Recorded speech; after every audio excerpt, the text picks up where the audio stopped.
Señor y Padre, te agradecemos porque nos guardas, nos bendices y después de transcurrir esta semana nos das tu día santo del cual poder estar aquí con los hermanos para alabar tu nombre. Te rogamos, Señor, que estés con los hermanos que están por el camino, los que tal vez no podrán venir por diferentes causas, que ellos en espíritu se encuentren en paz hoy contigo. Y te rogamos que tu espíritu esté aquí, nos acompañe, dirija el programa, que seas tú el que hables, Señor, tú el que nos instruyas, el que nos enseñes, y que de esta forma, aprendiendo más de ti, podamos crecer como cristianos, crecer en la fe. Señor, que tu bendición pues quede aquí y quede con todos aquellos que también están siguiendo allá a través del Internet y todos los que en un futuro verán estos programas. Ayúdanos a guardar tu sábado, que nuestra mente ahora no se vaya de este lugar, que no hagamos nuestra voluntad sino la tuya. Y perdónanos, Señor, nuestras deficiencias, que en nombre de Jesús te lo pedimos. Amén. Amén. Bien, buenos días a todos los presentes aquí en la sala y los presentes allá en la iglesieta del Internet. No sé cuánta gente hay ya conectada, pero poquito a poquito a lo largo de la mañana sabemos cómo va creciendo el número. Bueno, a ver si la garganta nos deja hablar, que esta semana la he castigado un poco. No bebiendo, no bebiendo. Bien, nos encontramos ya en la quinta lección de la escuela sabática. Sabemos cómo la lección nos está hablando acerca de la unidad que debe haber entre los hermanos en la iglesia. Y el título de esta lección es la experiencia de la unidad en la iglesia, pero primitiva. Es decir, que la lección nos enmarca cómo era la vivencia de los primeros cristianos después de Cristo. Cuando Cristo ascendió, ellos se quedaron en un lugar esperando una promesa. Y mientras ahí estaban, pues entre ellos hubo una comunión, hubo una unidad total. Por eso vino lo que luego vino, porque llegaron a alcanzar esta unidad. El pasaje inicial, que se encuentra en Hechos 2:42, dice: y perseveraban en la doctrina de los apóstoles, en la comunión unos con otros, en el partimiento del pan y en las oraciones. El libro de Hechos es un libro, desde luego, estupendo. Son de esos libros que los evangelios son interesantes, ¿verdad? Lo más interesante que hay en la Biblia, tal vez, ¿no? Pero el libro de los Hechos, que ves la vivencia de aquellos hombres, no eran Jesús, eran hombres, pero que en el nombre de Jesús hacían los prodigios que hacían, predicaban de la forma que predicaban, se unían de la forma que se unieron, ¿verdad? Y aparte nos muestra también sus debilidades como personas, como cristianos. Es decir, que la Biblia, la virtud que tiene sobre los demás libros es que cuenta las debilidades de las personas a las cuales ella habla. Cuenta los errores que tenían. Es decir, normalmente cualquier libro que tú puedes coger, pues ¿qué hace? Alaba a una persona, ¿no? Si habla de uno, pues lo alaba y era tan bueno y era tan de esto, de aquello, ¿verdad? Pero en cambio la Biblia alaba, pero también enseña las desavenencias, los desperfectos que la persona en sí tiene. Y esto el libro de Hechos también lo hace. Lo veremos, supongo, a lo largo de las lecciones con Pedro, etcétera, etcétera. Bien, aquí nos muestra, en la parte del sábado nos dice que la unidad de la iglesia es el resultado de una experiencia compartida en Jesús, quien es la verdad. Él mismo dijo en Juan 14:6, yo soy el camino, la verdad y la vida, y nadie viene al Padre si no es por mí. Los vínculos sólidos de confraternidad se forjan en una experiencia espiritual común. Los primeros adventistas, y aquí nos habla ahora no de los primeros discípulos, sino de los pioneros adventistas, que también es interesante. Dice que los primeros adventistas tuvieron esa experiencia en el movimiento millerita. ¿Os acordáis qué pasó? Bueno, lo hemos estado tratando, ¿verdad? En el Apocalipsis, ¿verdad? Cómo hubo un movimiento tal, esperando que Cristo venía en 1844, que entre ellos, ¿qué había? Pues igual que la iglesia primitiva, había unidad, ¿verdad? Estaban todos unánimes, trabajando por lo mismo, que era la predicación del Evangelio para ganar a cuantos más, para que estuvieran preparados para ese acontecimiento. Es decir, se vivió algo parecido a lo que se vivió en la época de los discípulos de Jesús. La experiencia de la Iglesia, hay aquí un comentario de Rayburn, un tal Rayburn, que dice: la experiencia de la Iglesia primitiva es un testimonio del poder de la Biblia, la oración y la comunión para promover unidad y armonía entre creyentes de orígenes diferentes.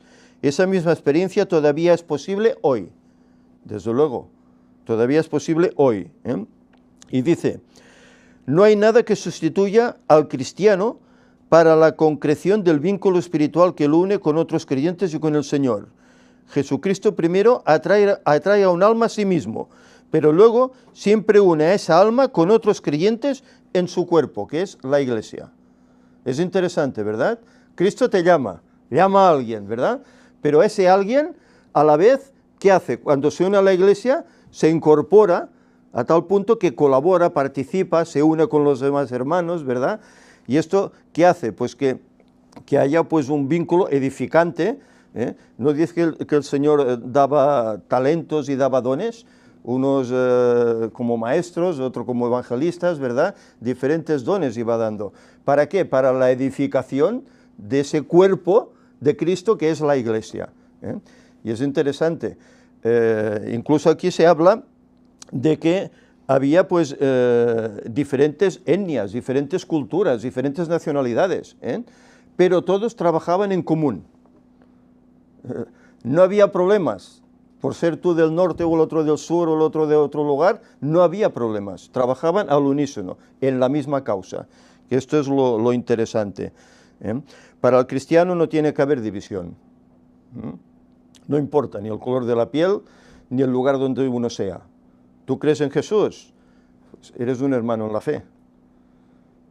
Y hay que colaborar juntos en ello. Si queréis comentar algo, adelante, Iremos siguiendo la lección. Vamos al domingo. El domingo nos habla acerca de días de preparación. Y desde luego es interesante, porque aquí se nos habla que cuando Jesús ya iba a ascender al cielo, les dijo que se estuvieran en un lugar, en aquel aposento alto donde residían los apóstoles. Pero no solo ellos, se dice que había como 120 personas allí en número. ¿Y qué hacían mientras estaban allí reunidos? ¿Os acordáis? Dice que oraban, oraban juntos, ¿verdad? Estarían pensando tal vez, hemos estado con Jesús 3 años y medio, se nos ha ido, tal vez no los hemos aprovechado lo suficientemente. ¿Os acordáis cómo Jesús les hablaba en parábolas y no entendían? Maestro, explícanos, no entendemos. El mismo Pedro, no vayas a Jerusalén, tal cosa no te acontezca. No entendían, ¿verdad? Hasta que llegó este momento. Cuando vieron que Jesús ya se había ido y les había dado esa promesa, vendré otra vez, entonces todos se juntaron en ese aposento alto. Y allí dice que estuvieron unánimes juntos, orando, poniéndose a bien unos con otros. Vamos a leer el pasaje. Hechos capítulo 1, leeremos estos pasajes porque nos ayudarán, en ellos está basada la lección, nos ayudará pues a entender bastante mejor, ¿verdad? Hechos 1 del 12 al 14, dice, una vez Jesús se va, dice, entonces volvieron a Jerusalén, desde el monte que se llama del Olivar, es decir, el monte de los olivos, es donde Jesús, ¿qué hizo? Ascendió, ¿verdad? Y es allí donde volverá otra vez, es donde descenderá la nueva Jerusalén, ¿verdad? Se hará un gran valle. Y entrados, dice, subieron al aposento alto donde moraban Pedro, Jacobo, Juan, Andrés, Felipe, Tomás, Bartolomé, Mateo, Jacobo, hijo de Alfeo, Simón el celote y Judas, hermano de Jacobo. pero fijaros que no menciona a quién. Falta uno aquí, hay 11. Si contáis hay 11, pero falta uno. Uno que se ahorcó, Judas Iscariote, también era de los 12, pero no estaba aquí ya, había fallecido. Dice que todos estos perseveraban unánimes en oración y ruego, con las mujeres y con María, la madre de Jesús, y con sus hermanos. Es positivo, ¿os acordáis de los hermanos de Cristo? Que ¿cómo se dice esta palabra ahora? Le reconvenían, ¿no? Del por qué hablaba como hablaba, del por qué hacía lo que hacía, de por qué pues, se ponía contra los doctores de la ley. ¿Os acordáis de todo esto? Y fijaros, aquí resulta que hay una conversión en ellos, porque dice que los hermanos de Jesús, si no recuerdo mal eran 4 y creo que había alguna hermana también, parece ser, pues estaban también con este grupo. Es decir, que finalmente se dieron cuenta de quién era Jesús, que no era un charlatán, que no era alguien que quería protagonismo, sino que era el Rey de Reyes, era el Salvador del mundo. Y están también incluidos aquí, en este aposento alto, junto con los demás discípulos. Y dice que perseveraban. Mirad, hay aquí una nota de Ellen White, que es interesante leerla en Hechos de los Apóstoles, la página 29 y 30. Dice: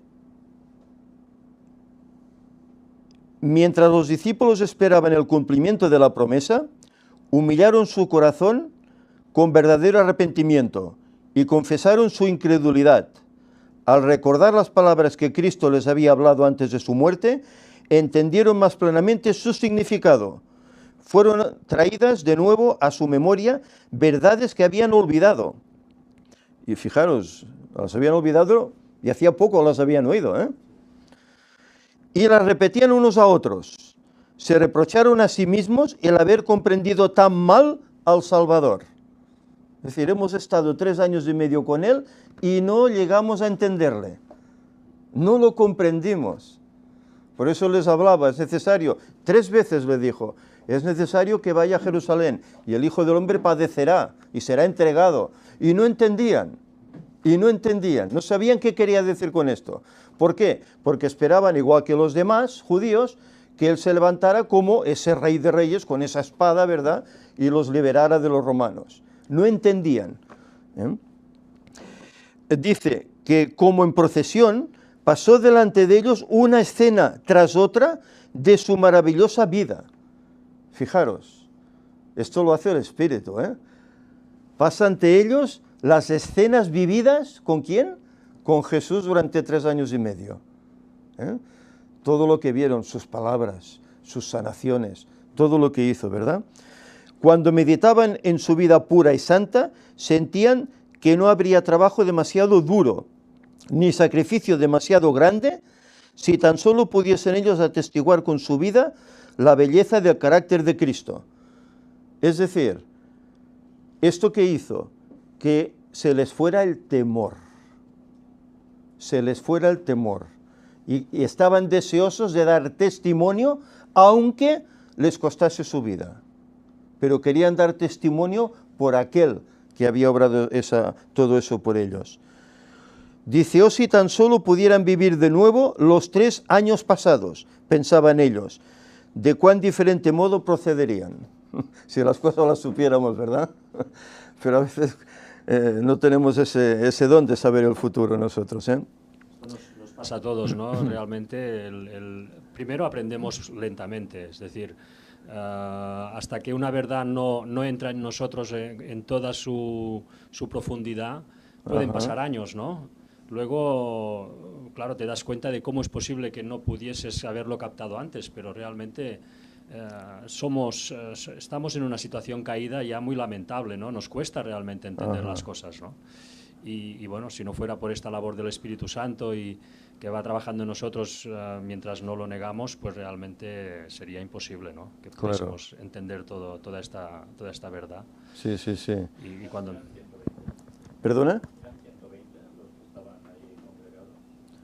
Sí, más adelante dice que eran como 120, No, es que Que aquí 2 y 1, 3, pues ¿no? Obama dice también curioso que eran 120, tiene razón, Sí, porque sí. fijaos que además 120 son la cantidad de jubileos que habría desde el principio hasta el fin de la historia, cada 50 años, que da los 6.000 años para el retorno de Ajá, Cristo, ¿eh? ajá. No solo es el 2 más 1 en este caso. Sí, Aún que son tiene los 120 años que se le dieron a Noé también, ¿no? también. O sea, Ajá. hay una repetición de este número que verdaderamente nos estaba indicando también algo mucho más allá del sitio y el momento en concreto. Nos estaba haciendo referencia a la historia del mundo entera hasta la salvación en Sí, Cristo sí, sí, Jesús sí, al fin sí. de los tiempos. Sí, sí. Sí, sí, es verdad. Aquí, como el hermano estaba hablando, Luis, realmente hay un paralelismo, ¿verdad? Los discípulos estuvieron 3 años y medio con Jesús, pero ellos tenían una doctrina errónea que no entendieron hasta que Jesús pues asciende, y están allí unánimes juntos y viene el Espíritu Santo, entonces entienden las doctrinas correctas, pero hasta entonces no acababan de entender. ¿Qué ocurre cuando alguien conoce el Evangelio? Tiene ideas erróneas, ¿verdad? Y poquito a poquito, a medida que va aprendiendo, que va estudiando la palabra de Dios, ¿qué hace? El Espíritu va haciendo mella aquí, ¿verdad? Va cambiando a la persona, a tal punto que se enamora de las verdades bíblicas y luego, ¿cuál es su deseo? Pues hacer el pacto con el Señor, bautizarse, ¿verdad? Es el mismo proceso. Unos, ideas erróneas, y otros, pues, doctrinas erróneas. Todos necesitamos la conversión, todos necesitamos ese nacer de nuevo. Y eso les pasó a ellos incluso también. Ahí es donde nacieron de nuevo, en ese aposento. Dice más aquí la nota de Ellen White, dice, si solo pudieran ver al Señor de nuevo, cuán fervorosamente tratarían de mostrar la profundidad de su amor y la sinceridad de la tristeza que sentían por haberlo apenado con palabras o actos de incredulidad. Se sentían dolidos por haber podido apenar a Cristo. Pero se consolaron con el pensamiento de que estaban, ¿qué? Perdonados. Qué gran amor de Dios, ¿verdad? Benvinguts, muy bienvenidos. El pensamiento de que habían sido perdonados. Jesús no les tuvo en cuenta. El mismo Pedro, ¿os acordáis? ¿Qué hizo? ¿Qué le dijo a Jesús? Yo iré contigo hasta el final, y antes de que cante el gallo me negarás 3 veces. ¿Y qué dice la Escritura que hizo cuando pasó eso? ¿Qué hizo Jesús con él? Dice que lo miró. Lo estaban juzgando. Y Jesús se abstiene de ese juicio y mira a Pedro. Entonces no pensaba ni en él, ni en su dolor, ni en lo que iba a padecer, sino en aquello que Pedro estaba haciendo, en cómo necesitaba ese arrepentimiento, ese perdón. Por eso dice aquí que se sintieron agradecidos porque se sentían perdonados por Jesús. Dice, resolvieron que hasta donde fuese posible expiarían su incredulidad confesándolo valientemente delante del mundo, poniendo aparte toda diferencia, todo deseo de supremacía, se unieron en estrecho compañerismo cristiano. Es interesante, ¿verdad? Es interesante. Hemos defraudado a nuestro Señor en este lapsus que hemos estado con Él, pero queremos enmendar ese error, queremos enmendarlo, y ahora queremos trabajar para ganar almas para Él, entregarnos, a pesar de los pesares, entregarnos. ¡Qué cambio! ¡Qué cambio! Cuando tomaron a Jesús, ¿qué pasó con los discípulos? ¿Se quedaron allí? Dice, todos huyeron, no querían ser apresados, todos huyeron. El mismo Pedro lo niega, no lo conozco, y así 3 veces. Pero en cambio ahora piden perdón por eso y desean pues que el Señor les dé esa fuerza para proclamar ese evangelio de salvación, a pesar de que puedan sufrir la misma suerte que sufrió Cristo. Es tremendo. ¿Qué querías comentar? Realmente las cosas para nosotros serían más fáciles si llegásemos a entender hasta qué punto Dios nos ama, ¿no? O sea, hasta qué punto Dios realmente nos quiere. Yeah. A veces, al no comprender esto, al no quizá comprender esto bien, pues tendemos a no sé, a no entregarnos totalmente, ¿no? A dudar, incluso pues a ralentizar la obra que está haciendo en nosotros, ¿no? Pero si fuésemos conscientes de que Él realmente nos ama, que no desea otra cosa que estar con nosotros, seguramente nos ahorraríamos, ¿no? Momentos de mucha ansiedad quizá y de mucho dolor, ¿no? de sufrimiento. Sí. Claro, es que pensar que Dios ha vivido, Jesús ha vivido nuestra experiencia. Él se hizo hombre, ¿verdad? Llevó nuestras enfermedades. ¿Qué quiere decir? ¿Que Él estuvo enfermo? No. Pero como en la piel de hombre, pues se dio cuenta del dolor que padecía el ser humano, por las enfermedades, por las angustias, por todo. Se dio cuenta. Y, exacto, lo hizo suyo y cuanto podía sanaba, ¿eh? Iba a muchos lugares y en todos los lugares donde iba, ¿qué hacía? Sanar. Ciegos, sordos, mudos, mancos, resucitaba incluso muertos.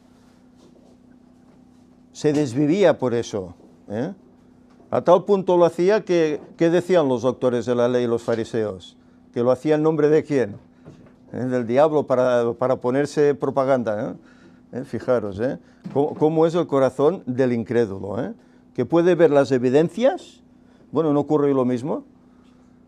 No se enseñan las evidencias de la verdad y en cambio hay gente aún que se ríe de ello. Bueno, ahora he visto a alguien que ha abandonado el grupo, ¿verdad?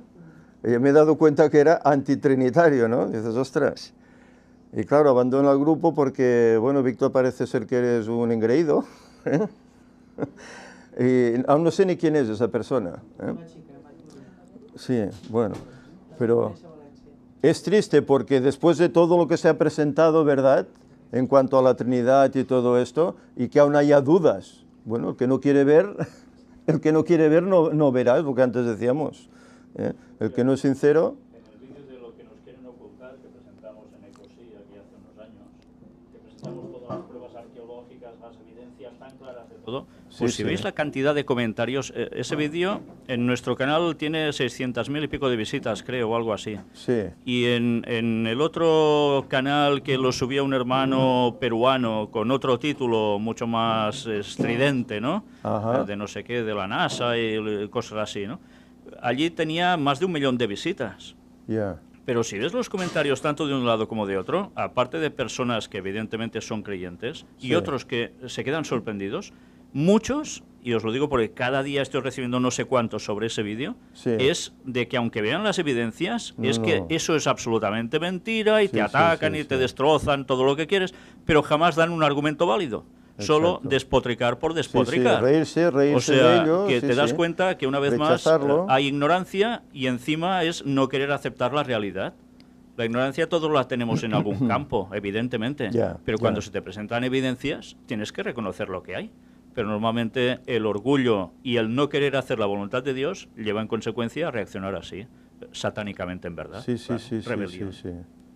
Aparte que cuando, bueno, se tiene esta cosa dentro, ¿no? De porque no aceptan lo que yo digo, pues empiezan a lanzar acusaciones. Por ejemplo, esta persona acusando de que teníamos un espíritu de crítica y que solo criticando bueno, la verdad que no sé a quién. Lo he visto.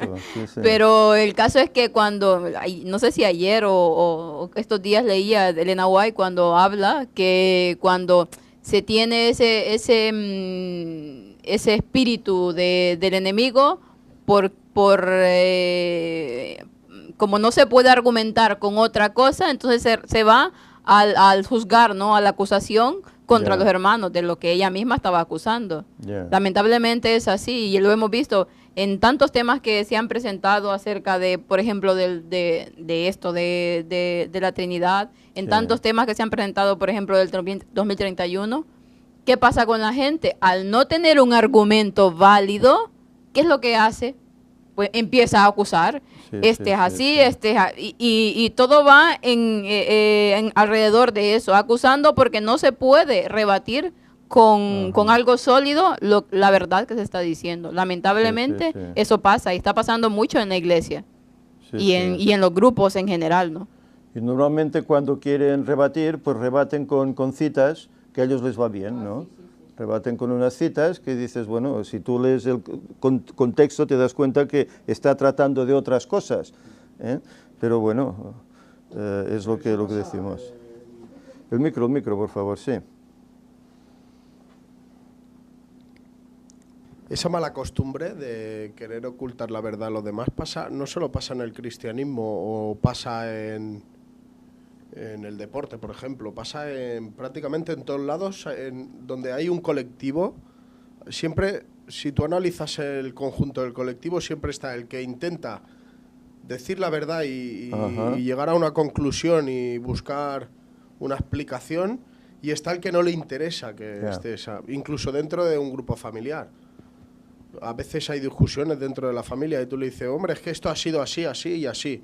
Sí, y siempre está el típico que no quiere que se sepa la verdad, porque esa mancha está siempre, en la familia, en el deporte, en el trabajo, en el cristianismo, en la iglesia, en la política. La política habrá gente que es sensata y que quieren que se sepa la verdad. Luego está la mancha que no quiere que se sepa la verdad. Y está en todos lados. Eso está incluso dentro de nosotros. Porque es lo que dice Josep, que si nosotros no reconocemos nuestros defectos y nos ponemos en manos de Dios, esa mancha cada vez se va haciendo más grande, que es lo que está pasando en la sociedad, que la gente no quiere ver esa mancha, no quiere reconocer de que hay personas que ponen esa mancha dentro de la población. ¿Y qué está pasando? Que la mancha pues cada vez se va extendiendo. En vez de denunciarlo, decir, oye, es que esto no es así, señores. Esto es así porque se está demostrando, y humillarnos y reconocer la verdad. Por eso luego dice la gente, hombre, ¿cómo puede ser que haya Dios y está el mundo así? Bueno, está el mundo así en parte por culpa tuya también, porque tú no estás reconociendo la mancha, no estás siendo sensato, no te estás humillando y no reconoces de que todos somos necesitados, de que aquí perfecto no hay nadie. No, claro. Entonces, ¿de quién es la culpa de que el mundo está así? ¿De Dios o de nosotros? ¿Quién está viviendo aquí ahora mismo? Somos nosotros.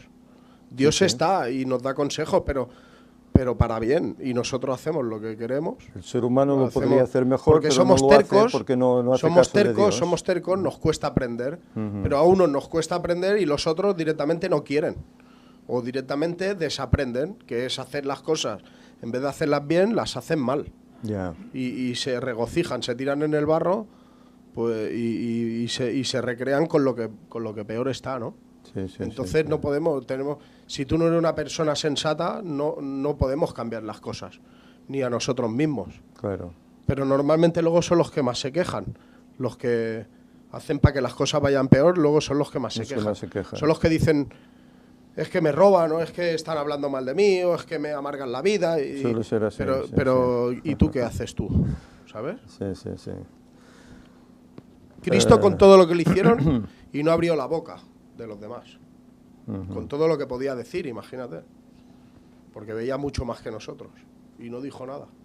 Sí, como cordero fue llevado al matadero, dice la Escritura.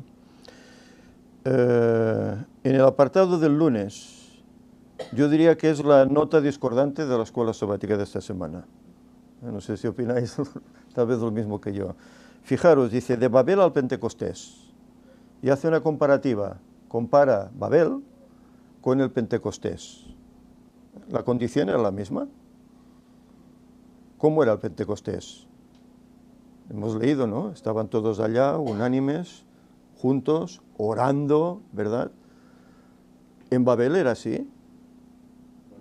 Unánimes estaban, pero estaban en los caminos del Señor, en las cosas del Señor.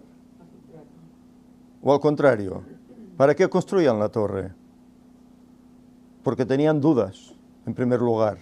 No sea que el Señor nos mande otro diluvio, subiremos y nos salvaremos. Ese Señor no nos va a aniquilar. Ese Dios tan malo. ¿Era exactamente lo mismo? Fijaros, aquí ponen ese paralelismo, ¿verdad? Babel, igual que en Pentecostés. Y luego, claro, la unidad que había en Babel es la misma que había en Pentecostés. ¿A qué nos lleva todo eso? Bueno, a lo típico, a lo que estábamos hablando en días pasados, ¿verdad? El ecumenismo, ¿verdad? El acercarnos a los demás, aunque sean de otra religión o de otras posiciones políticas, etcétera. Acercarnos a los demás. Y se nos olvida que los que seguían y agradaban a Dios ya les tenía preparada un arca. O sea, hay gente que dudaba de Dios, pero no se acordaban de que había quien le tenía preparada un arca. Había el arca de salvación. Claro. Allá. Pero ellos se tenían que hacer su propio remedio sin hacer caso a Dios, haciendo caso al hombre. Sí. Pues esto es lo que me ha llamado la atención de este apartado, ¿no? De la forma en que se pone un paralelismo entre un episodio y el otro, como haciendo ver que es exactamente lo mismo. ¿Y por qué? Bueno, porque los discípulos dicen que cuando vino el Pentecostés, vino el Espíritu Santo, salieron y dice que predicaban en lenguas. Y dice que allí había toda clase de judíos que habían venido por la fiesta del Pentecostés a Jerusalén, pero que venían de diferentes partes del mundo.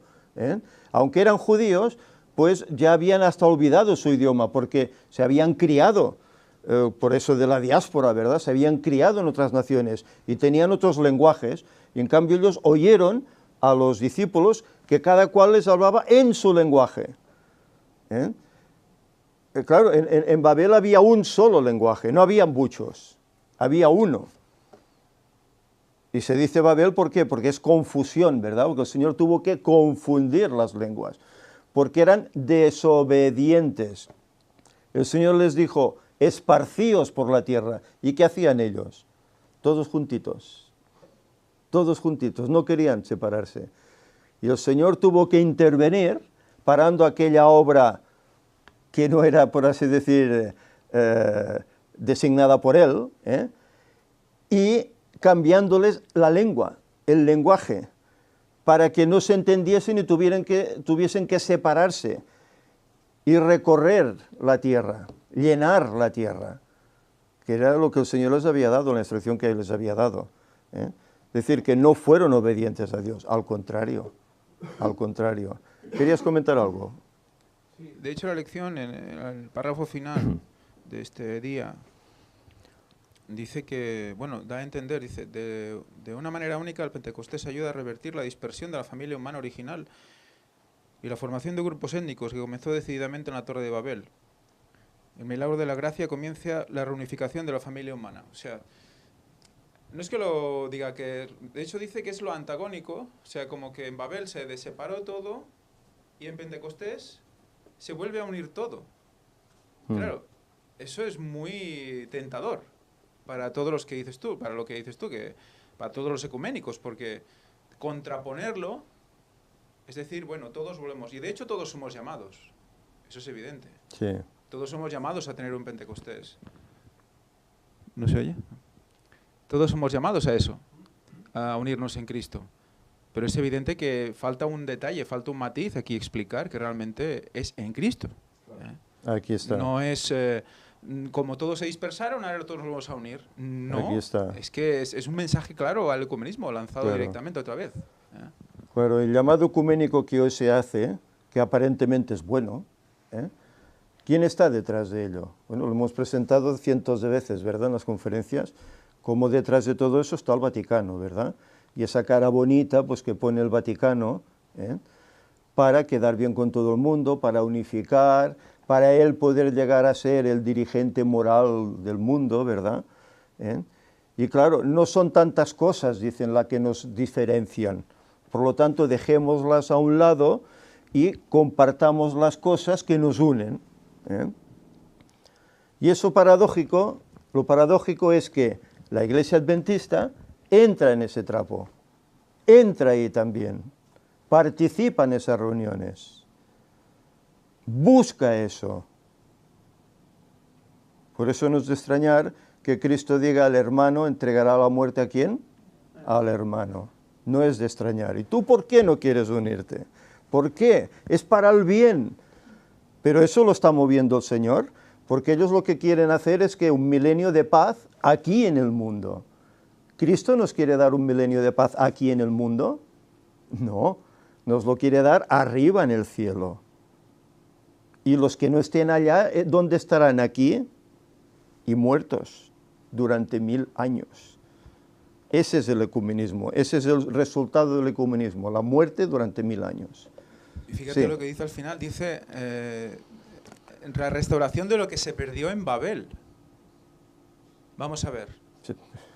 Los que construyeron Babel estaban perdidos, iban por el buen camino o iban por el mal camino. Es lo que antes decíamos, que no estaban haciendo la voluntad de O Dios. sea, pero por esto quiero decir Claro. que ya estaban separados, ya estaba Caín por un lado y Set por el otro. ¿Qué hizo Caín en cuanto salió del huerto? ¿Qué hizo? Construyó una ciudad y se escondió de la presencia de Dios, ¿no? Todo. O sea, Claro. ¿qué se perdió en Babel? ¿Qué se perdió? Sí, sí. Por eso digo que esta es la nota discordante, lo demás está bien. Bueno, ¿sabéis una cosa? Personalmente estando en la iglesia, como cada semana voy a hablar lo mismo, ¿verdad? Siempre era la unidad, la unidad, la unidad. Hacía el sermón fulano, la unidad, hacía el sermón otro, la unidad, otro, la unidad, la unidad. Y llegaba un punto que ya te hartabas. Bueno, está bien la unidad y la unidad tiene que persistir y el ejemplo está pues en los Hechos de los Apóstoles, ¿verdad? En lo que ellos lograron hacer, ¿no? Al tener esa unidad, unánimes en oración, incluso dice la escuela sabática cómo compartían incluso las cosas para que no hubiera entre ellos necesitados. Eso está muy bien, pero claro, la unidad, cuando ves que te hablan de la unidad, pero ves que en una iglesia de 150 miembros hay diferentes grupos. Y yo me hago con este, pero no me hago con los otros. Dices, bueno, y todos somos hermanos en la fe. Entonces, ¿qué unidad es esta? De boquita. Pero no es real. No es real, no, porque yo pertenezco a este grupo, que tiene sus ideas propias, cuidado, y a veces contrarias a lo que es la doctrina bíblica. Aquí está. ¿Eso es unidad? Ahora, cada semana veas lo mismo, unidad, unidad, unidad, unidad. Bueno, y unidad ahora hay menos que nunca, porque dentro de la Iglesia Adventista hay una cantidad de diversificación de creencias que es Babilonia. Realmente es Babilonia en el sentido de confusión absoluta. Sí, está... me refiero a eso, no que la Iglesia Adventista sea... No, es que es lo que se provoca en consecuencia. Y cuando hablamos de Babilonia, lo que se perdió allí, quiénes eran y tal, recordemos, allí habían descendientes de Sem, Cam y Jafet. Exacto. Ya eran partes distintas todos, pero todos estaban en lo mismo, en el mal, en malas creencias, en adoración que para nada era la de Dios, en rebelión contra el Señor. Incluso de los de Sem, muchos de ellos, recordemos, que se añadieron a todo ello. Dejaron de estar aislados en las montañas y fueron bajando y se quedaron allí y también erraron. Solo unos pocos quedaron en la verdad. Esos eran el remanente. Esos eran los que estaban en la verdad. ¿El resto? Bueno, ¿qué vamos a decir ya, ¿no? Si consideramos bien, después de Babel surge un personaje que el Señor lo llama para que salga de esas tierras paganas, ¿verdad? Es decir, que aparentemente, yo no sé los miles o millones de habitantes que habría en el mundo en esa época, pero aparentemente solo había uno, que era remanente, que hacía la voluntad de Dios, Abraham. Los demás parece ser que no. Solo uno entre tantos. Es tremendo. Es lo que decíamos, cómo se fueron corrompiendo los hombres, apartándose de Dios. ¿Os acordáis que al principio, cuando tuvieron a sed, dice que los hombres comenzaron a llamarse con el nombre del cielo, ¿verdad? Y buscaban a Dios y le adoraban. ¿Pero qué ocurrió? Dice que los hijos de los hombres se mezclaron ¿con quién? Con las hijas de Dios. ¿Y qué pasó? Babel. Pasó que vino Babel. ¿Querías comentar algo? Sí, yo lo que estoy viendo en esta escuela sabática es que tienen una política mejor que los políticos del mundo. Es increíble. Sí, o sea, así medio disfrazado, ¿verdad? Medio disfrazado, te la cuelan, queriendo decir una cosa, pero diciendo otra. O sea, todo para quedar bien absolutamente con todo el mundo y a la vez deshacer la verdad. Si es que está claro, con cada escuela Sí, sabática van diciendo cosas que están bien, ¿no? Sí, pero sí. ahí van metiendo toda la parte donde se quiere llegar. Esa idea a que ellos mí ya no tienen. me extrañaría que esta escuela sabática esté dirigida por, yo qué sé, Bueno. por un jesuita o algo impregnado ahí, porque es que es alucinante cómo están llevando al ecumenismo. Bueno, y eso que nos faltan varias por ver, ¿no? Ya. Estamos en la quinta, ¿eh? Ahí. Aún nos quedan, pues creo que son 8, ¿no? Si son 13, nos quedan 8 más. Veremos cómo, seguramente a paso que vayamos avanzando a final del trimestre, será tal vez más escandaloso, ¿no? este acto de buscar esta unidad, ¿eh? Pero en definitiva aquí este apartado lo que nos habla es esa intervención que hicieron los discípulos cuando salieron afuera, sobre todo Pedro, ¿no? Que es el que llevaba la voz cantante, ¿eh? Cómo habló a toda esa masa, que eran judíos, dice, eran judíos de otros lugares, ¿verdad? Pero que incluso algunos de ellos tal vez participaron en aquello de crucifícale, ¿verdad? Participaron tal vez, ¿eh? Y cuando oyeron esas predicaciones, pues entonces, hermanos, ¿qué haremos? ¿Qué solución hay para nosotros? ¿Eh? Y él les daba la solución, Pedro, ¿verdad? Arrepentíos y convertíos cada uno de vosotros, ¿eh? Aquel día se añadieron 3.000 personas sinceras, que formaron parte de este grupo unido, porque en ellos persistía esta unidad. No porque hubiese entrado más gente, se rompió ese ritmo de unidad, no, sino que persistía igual, porque entraban con ese amor, ¿verdad? Con esa conversión realmente hecha, ¿eh? ¿Cuántas personas hay tal vez que se bautizan por bautizarse? Y al cabo de un tiempo desaparecen. ¿Por qué? Porque bueno, se han bautizado porque sí, pero no lo sentían aquí. No sentían esa necesidad. Estos sí la sentían, porque vivían, compartían con los discípulos esa experiencia. Y es lo interesante, ¿eh? Se nos habla también acerca de la confraternidad. Y mirad, hay aquí un pasaje, el capítulo 2, del 42 al 47, que dice: perseveraban en la doctrina de los apóstoles, todos esos que se habían convertido, ¿eh? En la comunión unos con otros, en el partimiento del pan y en las oraciones. El partimiento del pan, ¿cuándo es que se parte el pan? ¿Pero hacían Santa Cena cada día? No, probablemente no, pero sí que hacían, pues comían juntos, ¿verdad? Compartían juntos las comidas, ¿eh? ¿Qué hacemos cuando vamos a estos encuentros, no? Compartimos, ¿verdad? Pues hacían lo mismo, compartían, el partir el pan es eso, compartir los alimentos unos con otros, ¿verdad? Dice: y sobrevino temor a toda persona, y muchas maravillas y señales eran hechos por los apóstoles. Estaban en Jerusalén. Vino temor sobre todo Jerusalén, por la manera en que ellos hablaban. Sabían que eran gente vulgar, pescadores, gente vulgar, ¿verdad? Pero en cambio hablaban con un denuedo, con una autoridad, que la gente se maravillaba. Y dice que les conocían, ¿verdad?, que habían estado con Jesús, porque a Jesús lo conocieron durante 3 años y medio. Anda que no tuvo confrontaciones con los dirigentes judíos, ¿verdad? Pero veían que ellos creían que eso había terminado con la muerte de Cristo, pero la cuestión es que la cosa sigue. La cosa sigue y sigue a más, porque ya no son 12, ya son 3.000.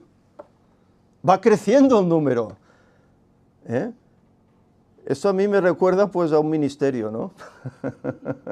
A un ministerio que se nos dijo: dejadlos que esto se va a evaporar, y tal como ha salido, se irá.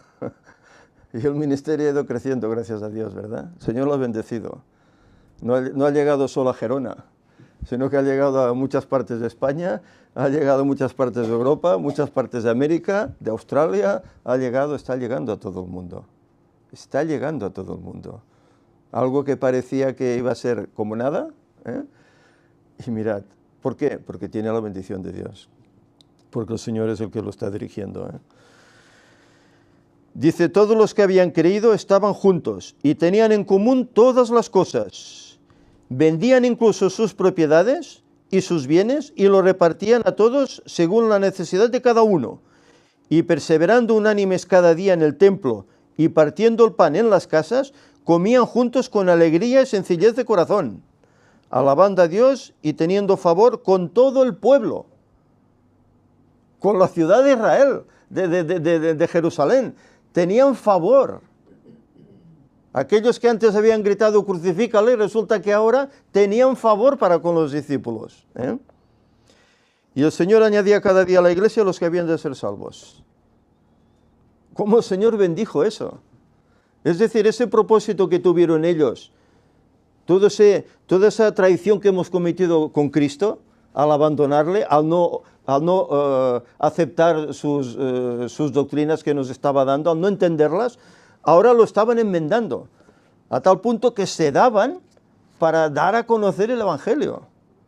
Y así vemos cómo fue creciendo la obra, tremendamente. ¿Pablo a cuántos lugares fue? En las iglesias de Apocalipsis hay 7 en diferentes lugares, ¿verdad? Y como en todas había creyentes. Y muchos no eran judíos, eran griegos, eran romanos, macedonios, eran de otros lugares, pero se habían convertido. ¿Por qué? Porque el evangelio que aparentemente tenía que haber durado 2 días, se esparció como la pólvora. Y esto demuestra cómo este movimiento es por parte de Dios. ¿Cómo ha sido perseguido el evangelio desde entonces? Ellos tuvieron que marcharse. En un momento dado tuvieron que marchar de Jerusalén. Solo quedaron unos poquitos ahí escondiditos. La mayoría tuvieron que marchar. Y el evangelio se esparció. Y se ha esparcido a tal punto que, fijaros, hemos estado hablando de la gran persecución que sufrió, ¿verdad?, el evangelio, la Biblia, los creyentes. Pero en cambio, ahí están. Siempre han estado ahí. Siempre han resurgido. ¿Por qué? Porque el Señor ha protegido. La semana pasada hablábamos de Francia, ¿verdad? Y cómo se levantó contra la Biblia. Pero el Señor estaba ahí. Y todo aquello terminó. Y el Evangelio se reprodujo. Las Biblias se multiplicaron. Hay miles de millones de ejemplares en el mundo. El Señor está bendiciendo la obra. ¿Por qué? Porque aún hay tiempo. Aún hay tiempo de que el ser humano conozca, vea y pueda convertirse. Y el Señor tiene aún piedad de todo esto. ¿Que hacemos las cosas mal? Sí, como antes decíamos, ¿verdad? El ser humano es el ser humano, ¿verdad? Pero si hacemos las cosas conforme el Señor quiere, irá bien. Si aquí en este ministerio hacemos las cosas conforme el Señor quiere, irá más adelante aún. Quiero el Señor que sea así. El apartado del miércoles nos habla acerca de generosidad y codicia. Y aquí se nos habla acerca de esa experiencia. Dice que hubo un tal Bernabé, un hombre que era rico, ¿verdad?, que dice que vendió su propiedad y la dispuso a los pies de los apóstoles para que repartieran. Y entonces hubo un matrimonio, pues que, bueno, nosotros no vamos a hacer menos, ¿no? Vamos a vender lo que tenemos y daremos, pero una parte. Lo demás nos lo guardamos, no sea que vengan malas dadas, no sea que a lo mejor nos quedemos sin nada, nos lo guardamos. Es decir, hacían ver que querían participar en esa obra, pero por si acaso solo daremos una parte y haremos ver que lo damos todo, ¿no? ¿Y qué les dice Pedro? Primero a Ananías y después a Safira, que habían mentido ¿a quién? A Dios. ¿Por medio de quién? Aquí se habla de una de las personas de la deidad, el Espíritu Santo. No has mentido a los hombres, sino a Dios. Y Pedro se estaba refiriendo al Espíritu Santo como Dios. Bueno, esto es algo que no sé si conviene ahora volver a hablarlo, lo hemos hablado tantas veces, pero aquí está demostrando que el Espíritu Santo es Dios también. es Dios. Se le puede ofender, igual que se puede ofender a Cristo y se puede ofender al Padre. Lo único que ellos no se inmutan por esa ofensa. Pero ofender al Espíritu Santo sí que es grave, porque es repudiarlo. Y repudiar al Espíritu Santo, ¿qué pasa con tu vida espiritual? Posiblemente la perderás. Que es lo que les pasó. Ellos perdieron aquí la física momentáneamente, pero al perder esa física también perdieron la eternidad. Es que el problema es ese, rechazas el Espíritu Santo, claro, y eres cadáver. O sea, claro, cadáver en ese claro, momento fue prácticamente instantáneo, pero es la enseñanza para la eternidad, serás sí, sí, cadáver por la eternidad, sí, sí, muerto. ¿Cuánta gente reniega del nombre de Dios? Lo vemos a diario. ¿Cuánta gente? En cambio Dios no lo tiene en cuenta. Pueden renegar incluso de Cristo. A veces se hacen mofas, ¿verdad? Pero no lo tienen en cuenta. Pero en cambio rechazar al Espíritu Santo en su llamado y rechazarle en lo que es, eso sí se tiene en cuenta. Claro, pero es lógico, el Espíritu Santo es el que te convence Claro, de pecado para cambiar. Si lo claro, rechazas ya no estás convencido claro, de pecado, no puedes cambiar, por tanto claro. ya quedas fuera del orden divino. Aquí te está. pierdes, no hay otra. Aquí está, no hay otro, no hay otra, no hay otra. Ajá. Entonces, aquí se habla que lo que ellos hicieron, este matrimonio, fue codiciar, ¿verdad? Aquella posesión que tenían, codiciar. Y aquí la lección lo muestra muy bien, que este fue pues el 10º mandamiento, ¿verdad? Pero que ese mandamiento de el no codiciar encierra los otros mandamientos que hay antes que él.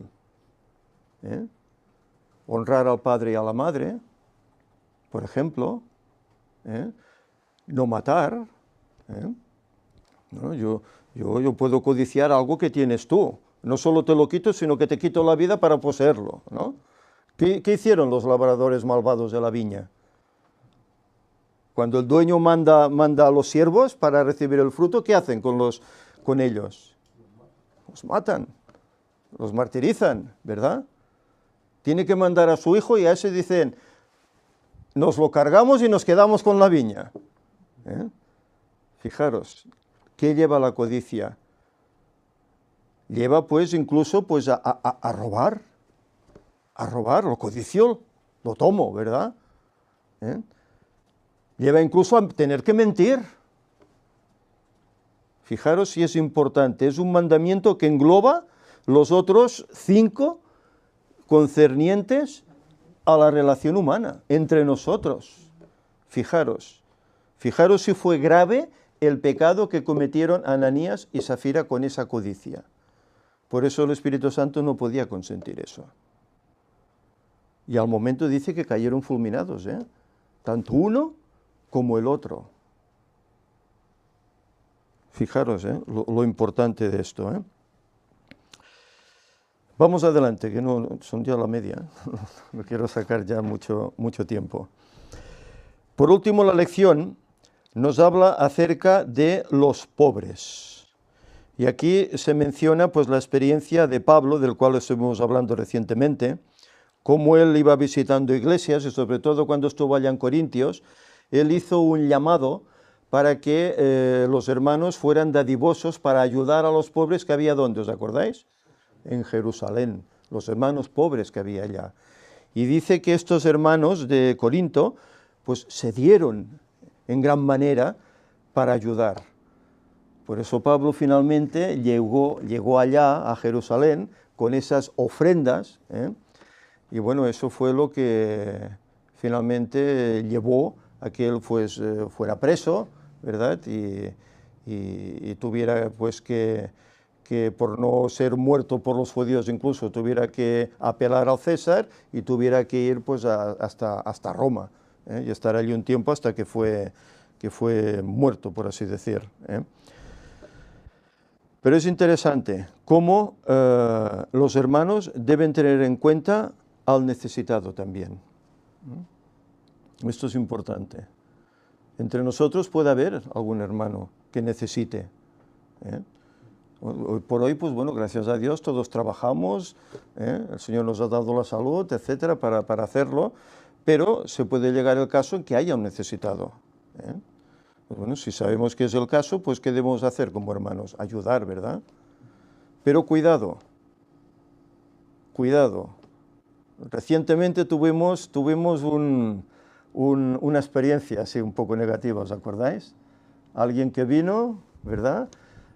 Que seguía el ministerio, ¿verdad? Que quería estar aquí con nosotros, colaborar con nosotros, y pidió pues donaciones, y muchos le ayudamos. Incluso que se abrió una cuenta, no sé si fue Samuel o alguien, creo que fue Samuel que abrió una cuenta, ¿verdad?, para ese hermano. Y hasta que descubrimos pues que todo era un engaño, ¿verdad? Bueno, sí, parecía más primo que hermano, ¿verdad? Luego resulta que personalmente tuve una llamada de un anciano de la iglesia de Gerona que nos dijo, aquí ha venido un hermano y tal, que dice que lo habéis tratado mal, que todo lo que predicáis que es mentira, y ha venido aquí pidiendo pues ayuda monetaria y tal. Entonces abrimos los ojos, ostras, ahora sabemos. Claro, le dieron una vez y se ve que quería más y quería más. Bueno, hay que ir con cuidado con esto. Una cosa es ayudar a alguien en un momento necesitado, un momento dado, pero otra es tener que ayudar constantemente, ¿no? Cuando cada cual, bueno, si tú confías en el Señor te abrirá caminos y encontrarás un trabajo para tener tu sustento, y no colgarte en los hermanos y depender de los hermanos. Bueno, como los hermanos ya me ayudan, ¿no? Eso es lo que este pretendido hermano quería hacer. Por eso digo que hay que analizar a veces las cosas y ver. Ahora, eso también a mí me lleva... ¿Cuánta gente no hay pobre por la calle que pide? ¿Cuánta gente hay así? Muchas, ¿verdad? Y a veces darle una simple monedita le puedes ayudar a aliviar. Pero claro, siempre está aquello, ¿no? Hemos oído tantas cosas, ¿no? Que si son organizaciones, ¿verdad?, que trabajan de esta manera para conseguir dinero. Otros que tal vez les das ese dinero y en vez de ir a comprarse un bocadillo, pues van y se emborrachan, ¿no? Hay situaciones que uno piensa, ¿qué hacer? ¿Qué hacer? ¿Sabéis? Yo particularmente cuando me he encontrado con un caso así, siempre he dado algo. He dado algo. Porque, claro, yo no puedo dialogar con esa persona. Oye, ¿para qué lo vas a emplear? ¿Te vas a ir al bar o vas a comer? Claro, no puedes estar dialogando, ¿no? Pues toma, €1 o lo que sea, ¿no? Pero pensemos una cosa. Jesús, ¿qué dijo? Que lo que hacéis a estos pequeñitos, dice, a mí lo hacéis, ¿verdad? Y tendréis recompensa luego en el cielo. Bueno, no lo hago por la recompensa, pero lo hago porque, bueno, es un consejo sabio que el Señor nos da. Si ves un necesitado, ayúdale, ¿no? Sea hermano o no sea hermano. Ahora, bueno, eso cada cual con su conciencia al respecto, ¿no? ¿Quién quería comentar algo? Yo. Sí, pues adelante. Pues yo sí que les pregunto a veces a esta gente que por qué piden. Y a mí, yo tuve un caso, ahí cuando estaba trabajando en Navarra, un fin de semana fuimos a Zaragoza, a visitar Zaragoza, y en la Plaza del Pilar había un chico joven de unos 40 y poco años pidiendo en la puerta de un estanco, y la gente estaba haciendo cola para comprar tabaco y nadie le daba nada. Y un compañero mío de trabajo fue a comprar tabaco también, y mientras yo lo esperaba, yo lo vi allí sentado en el suelo y me acerqué y le dije, ¿y tú por qué pides? Digo, si eres joven, y no le dije guapo porque al igual fuera a pensar mal, ¿sabes? Digo, si eres joven y se te ve bien, y se quedó sorprendido que yo le preguntara, se quedó sorprendido y se puso rojo, dice, bueno, pido porque es que no tengo trabajo, y le digo, pero... si tú te pones a buscar trabajo y encuentras trabajo cuando quieres. Dice, sí, pero tuve un bar y me fue mal. Y digo, pero aquí pidiendo no vas a tirar para adelante. Digo, tú lo que tienes que hacer es levantarte e irte a buscar faena por ahí, y si estás embargado, pues mira, de momento trabaja en negro, aunque sea ilegal, pero esto es peor. Y cogió, se levantó y no quiso el dinero y dice, más convencido, y cogió y se fue. Y mi colega, mi amigo del trabajo, flipó. Así de claro, perdona por la expresión, pero se quedó alucinado, pero yo me quedé más alucinado todavía. Tienes autoridad, en tu voz tienes autoridad. No, de la reacción de él, porque yo se lo dije así como como una persona normal, porque claro, todo el mundo lo Sí, miraba, hombre, ay, claro, pobrecito, claro. pobrecito no, pobrecito no. Si cuando se levantó daba miedo, me sacaba 1,5 palmos. Digo, o sea, menos mal que no le he dicho nada mal dicho, que no se lo haya tomado mal, Sí, porque... ¿no? Sí. Pero un tiarrón de Sí, pues, sí, casi sí, de 2 sí, metros. sí. Y yo le dije, Sí, ¿pero sí. qué haces aquí? Y lo único que necesitaba era ese empujoncillo. Ya. Que es lo que a Sí, veces sí. nos pasa a nosotros, que estamos pasando un mal trago y a veces necesita un empujoncillo y viene el gracioso y en vez de darte el Ya. empujoncillo te acaba de pisar. Que Mirad, las personas somos así, pero el empujoncillo, ¿no? El empujoncillo para bien, ¿sabes? un domingo, estando en casa, llamaron a la puerta. Y, ¿sí, quién es? Y bueno, hablaba así como un acento, ¿no? Extraño. Bajé y era una señora rumana que decía que, bueno, es que habíamos tenido ayudas, pero se nos han acabado y ahora, claro, como no tenemos papeles, no podemos trabajar y no sé qué. ¿Y qué necesitas? No, necesitaría, pues, a ver si me puede ayudar. Bueno, le di 5 euros. Vale. ¿Cuál fue mi sorpresa? Que al día siguiente vuelven a llamar a la puerta. También con ese mismo acento. Un hombre. No, es que soy rumano, que... vaya, esto ya va a ser una cadena, ¿no? Ahora todos los rumanos vendrán aquí creyendo que Josep pues, es aquí el dador de todo, ¿no? Y, sí, y me vengo a referir que, bueno, que posiblemente eso pues era un engaño, porque a ver, si has ayudado a uno, ¿cómo es posible que al día siguiente ya te venga otro, ¿no? Y si hubiese ayudado a ese, seguro que viene otro y otro y otro, y eso es una cadena que al final tengo que trabajar para ellos, ¿no? Sí, pero nos equivocamos. Cristo daba poco. No tenía para dar. Bueno, pero Él sanaba.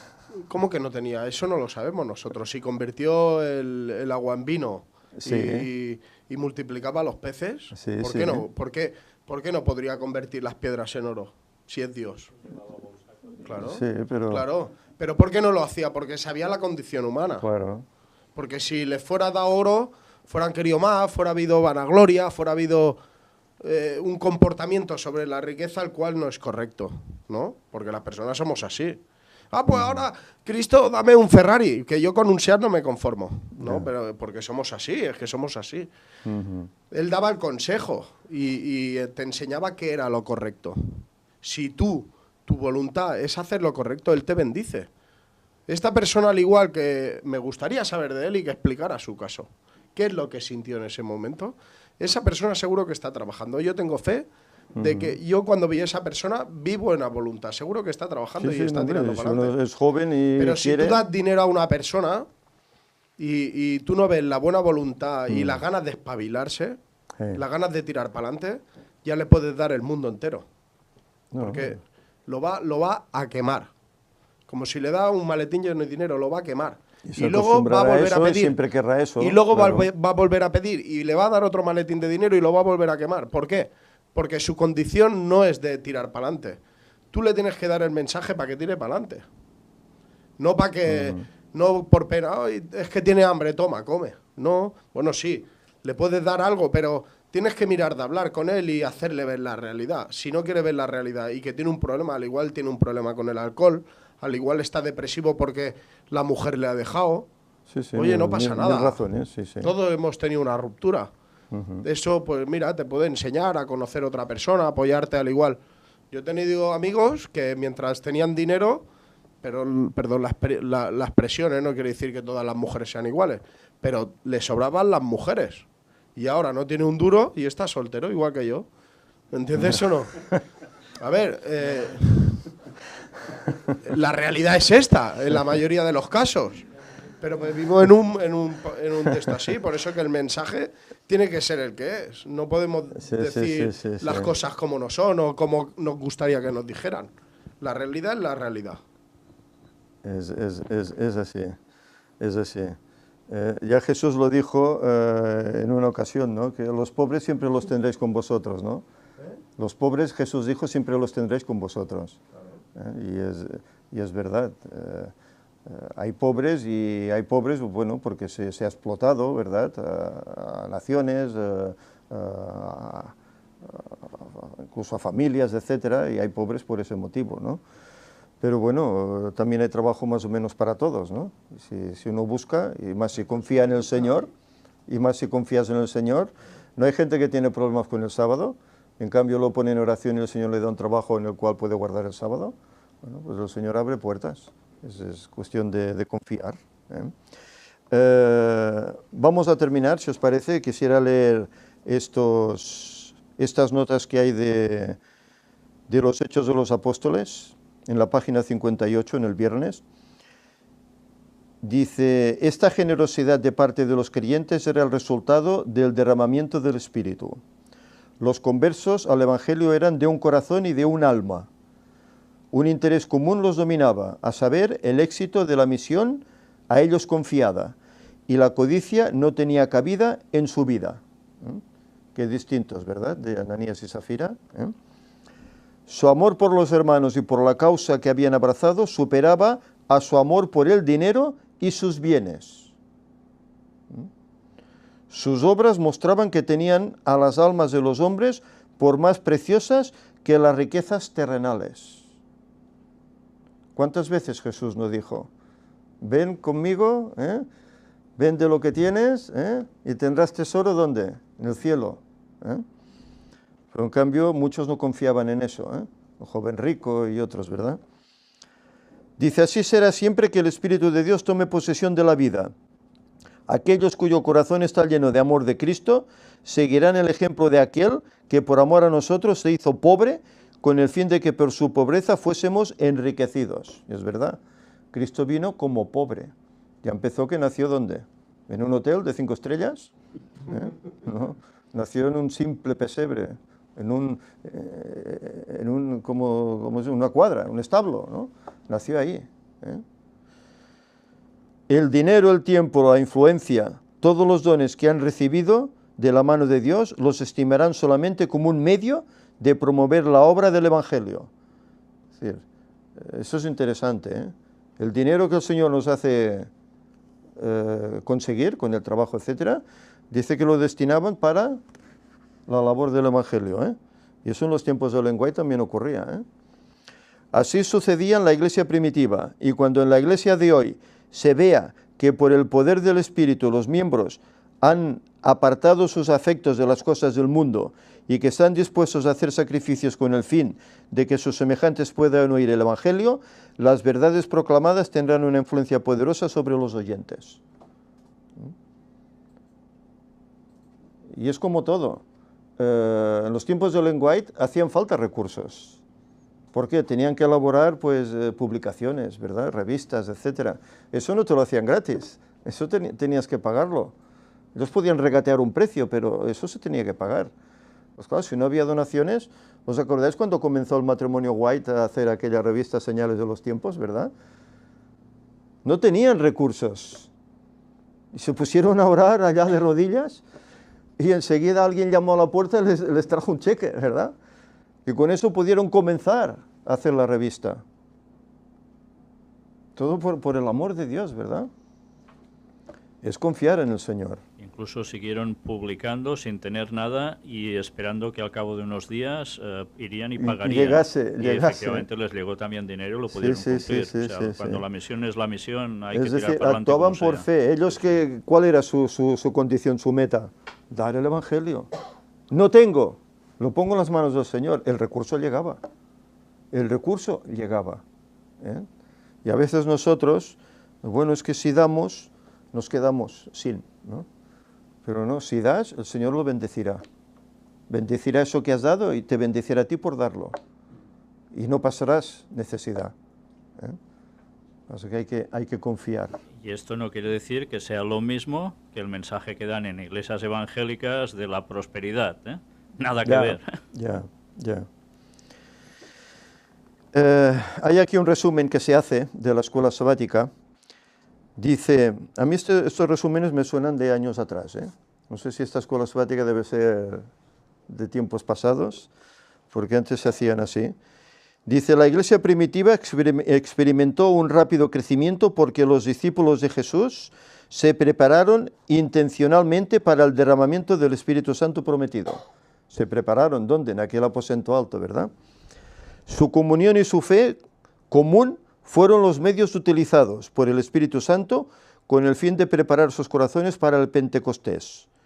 Después del Pentecostés, el Espíritu Santo continuó transformando esta nueva comunidad, como se evidencia en su generosidad entre ellos y en el rápido crecimiento de la Iglesia. Y fue así, ¿verdad? Como la Iglesia en aquellos tiempos creció enormemente, enormemente. Y sabéis, esta misma experiencia se vivió en la época de los pioneros. Por eso incluso Ellen White pensaba que Cristo vendría en sus días, porque se llegó a tal extremo de crecimiento, el Evangelio llegó a tantos puntos que se creía que Cristo venía ya.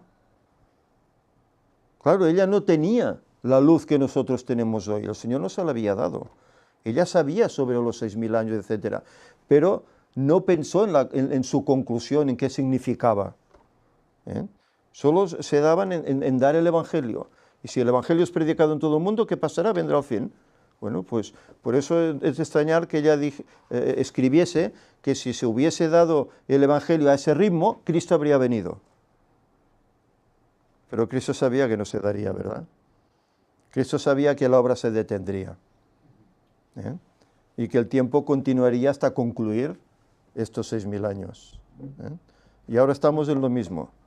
Ahora estamos en ese periodo en que hay que dar el Evangelio para que el mundo conozca.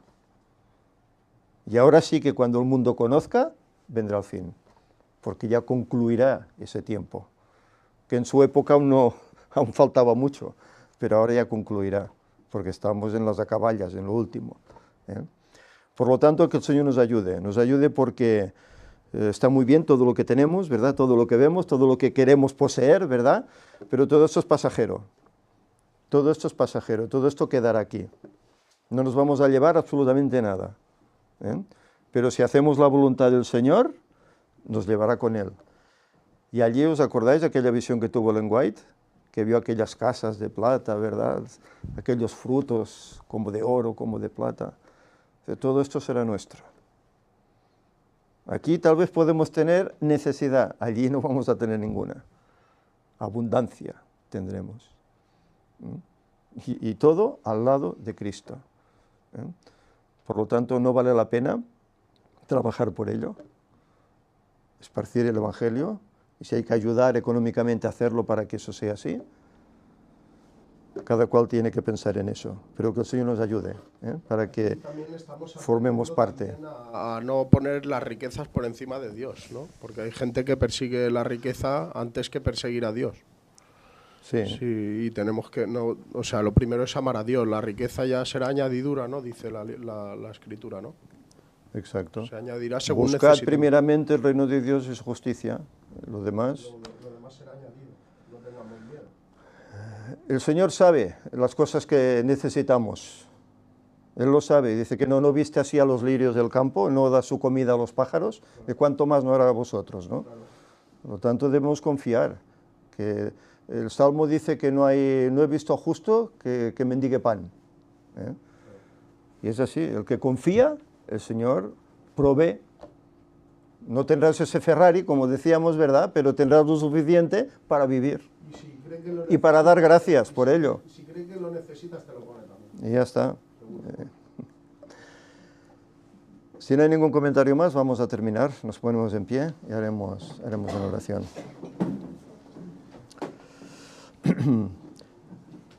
Señor y Padre, te damos gracias por esta nueva escuela sabática, en la cual nos enseñas cuál debe ser nuestra actitud como creyentes en relación a los hermanos que tal vez puedan necesitar y en relación a este mundo, Señor, que está pereciendo porque no conoce aún la esperanza de salvación. Ayúdanos, Señor, pues para que nos demos para ello, porque al igual como ellos lo hicieron, que estaban unánimes juntos en oración, compartiendo el pan, compartiendo la palabra, que nosotros también lo hagamos hoy, para que de esta forma otros muchos puedan conocerte. Y así cuando tú vengas, Señor, ser muchos los que estén ahí en pie, dispuestos a recibirte. Señor, sabemos que en esos aspectos a veces podemos fallar, pero te rogamos, Señor, que tú nos ayudes para que saquemos la vista de las cosas de este mundo y las pongamos en las cosas de arriba, porque sabemos que tú vendrás, como está escrito, y nos darás esa eternidad en la cual ya no habrá esos sufrimientos que tenemos en este mundo. Ayúdanos, Señor, a ser valientes y aprovechar las ocasiones para esparcir tu palabra. Que tu paz siga con nosotros, que en nombre de Jesús te lo pedimos. Amén.